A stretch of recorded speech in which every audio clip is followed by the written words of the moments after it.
আরাফার দিনের সিয়াম আমরা কবে রাখবো, কোন দিন রাখবো, এই বিষয়টি আমাদের মাঝে যথেষ্ট মতভেদ রয়েছে। এই ক্ষেত্রে আমরা সকল উলামায়ে কেরামের মতগুলোকে একসাথে করলে তিন ধরনের অভিমত আমরা পেয়ে থাকি। একটি অভিমত হচ্ছে আরাফার সিয়াম আমরা সৌদি আরবের সাথে মিলিয়ে রাখবো, অর্থাৎ যেই দিন হাজিরা আরাফার মাঠে উপস্থিত হয় সেই দিনে রাখার পক্ষে কিছু আমাদের মত রয়েছে। আরেক পক্ষের উলামায়ে কেরাম বলে থাকেন যে না, আরাফার দিন বলতে কুরবানির ঈদের দিনের আগের দিন, সেই হিসেবে আমাদের বাংলাদেশ হিসেবে 9 জিলহজ হয়ে থাকে, অর্থাৎ 9 জিলহজ আরাফার সিয়াম রাখবো। তৃতীয় আরেকটি মত উলামায়ে কেরাম বলে থাকেন যেহেতু 2 দিনে হওয়ার সম্ভাবনা আছে, সেক্ষেত্রে আমরা 8 জিলহজ এবং 9 জিলহজ 2 দিনই আমরা সিয়াম রাখবো। এবার যেই দিন হবে সেই দিনটা আল্লাহর কাছে কবুল হবে। তাহলে আমরা তিনটি মত পাচ্ছি, একটি হচ্ছে 8 জিলহজ, আরেকটি হচ্ছে 9 জিলহজ, আরেকটি হচ্ছে 8 জিলহজ এবং 9 জিলহজ দুটি পালন করবে। এই তিনটি মতের মধ্য থেকে আমরা কোন অভিমতটি গ্রহণ করব বা আমরা কোনটাকে চুজ করে নেব, কোনটাকে আমরা গ্রহণ করব।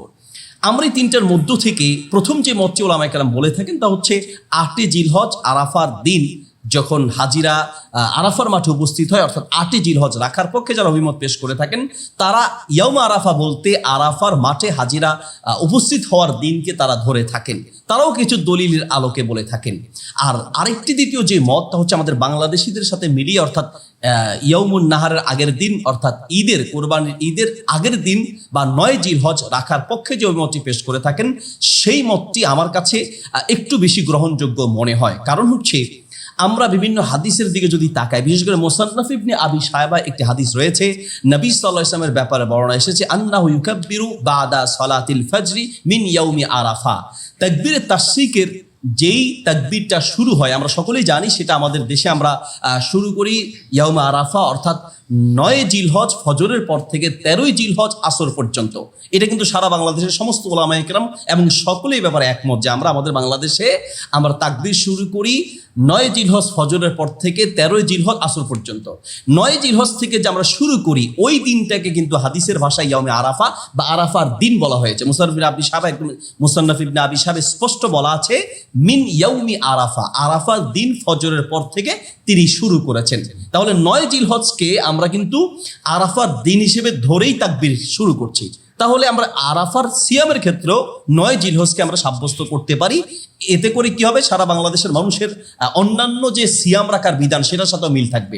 আমরা কিন্তু ঈদুল ফিতরের ঈদ এবং হচ্ছে রমাদানের রোজা বা সিয়াম ইত্যাদি সবগুলো কিন্তু আমরা আমাদের দেশের সাথে মিলিয়ে আমরা রাখছি, সৌদি আরবকে অনুসরণ করে রাখছি না।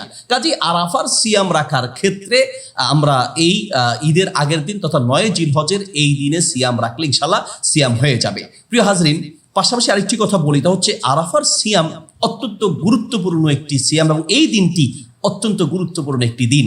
আরাফার সিয়ামের ব্যাপারে নবী সাল্লাল্লাহু আলাইহি ওয়াসাল্লাম বলেছেন এই সিয়ামটি পূর্বের 2 বছরের গুনাহ আল্লাহ তাআলা ক্ষমা করে দিবেন। পূর্বের 1 বছর এবং পরের 1 বছরের সর্বমোট 2 বছরের গুনাহ আল্লাহ ক্ষমা করে দিবেন। সুবহানাল্লাহ।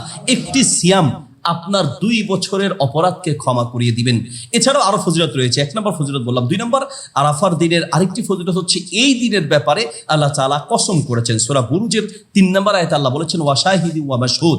মাশহুদ বলতে এখানে আরাফার দিনকে বোঝানো হয়েছে। তার মানে আল্লাহ তাআলা কোনো বিষয়ের গুরুত্ব বোঝানোর জন্য তিনি কসম করে থাকেন, আরাফার দিনের ব্যাপারে কসম করেছেন। 3 নম্বর এই দিনের ফজিলত হচ্ছে এই দিনে ইসলাম পরিপূর্ণ হিসেবে ঘোষণা দেওয়া হয়েছে। সূরা মাইদার 3 নম্বর আয়াতে আল্লাহ তাআলা নাযিল করেছেন এই দিনে আল-ইয়াউমা আকমালতু লাকুম দীনাকুম ওয়া আতমামতু আলাইকুম নি'মাতি ওয়া রাদিতু লাকুমুল ইসলামা দীনা। ইসলাম পরিপূর্ণ বলে যে ঘোষণা সেটা কিন্তু এই দিনেই ঘোষণা দেওয়া হয়েছে। 4 নম্বর এই দিনের আরেকটি ফজিলত হচ্ছে এই দিনে দোয়া কবুল হয়। অনেকে মনে করে থাকেন শুধুমাত্র আরাফার হাজিদের জন্য এই দিনে দোয়া কবুল হয়, আসলে বিষয়টা এমন নয়।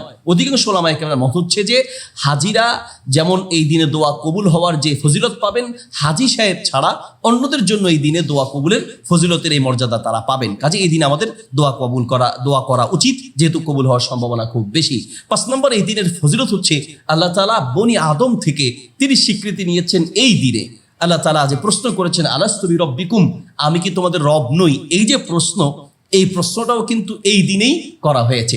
6 নম্বর এই দিনের ফজিলত হচ্ছে আল্লাহ তাআলা এই দিনে এত অসংখ্য মানুষকে জাহান্নাম থেকে মুক্তি দিবেন, পৃথিবীর অন্য কোনো দিনে এত মানুষকে একদিনে ক্ষমা করবেন বলে কোনো প্রমাণ নেই, কিন্তু এই দিনের ব্যাপারে আলাদাভাবে স্পেসিফিক আলাদা হাদিস রয়েছে, নবী সাল্লাল্লাহু আলাইহি ওয়াসাল্লাম বর্ণনা আছে। তার মানে এই দিনে সবচেয়ে বেশি তিনি মানুষকে জাহান্নাম থেকে মুক্তি দিবেন।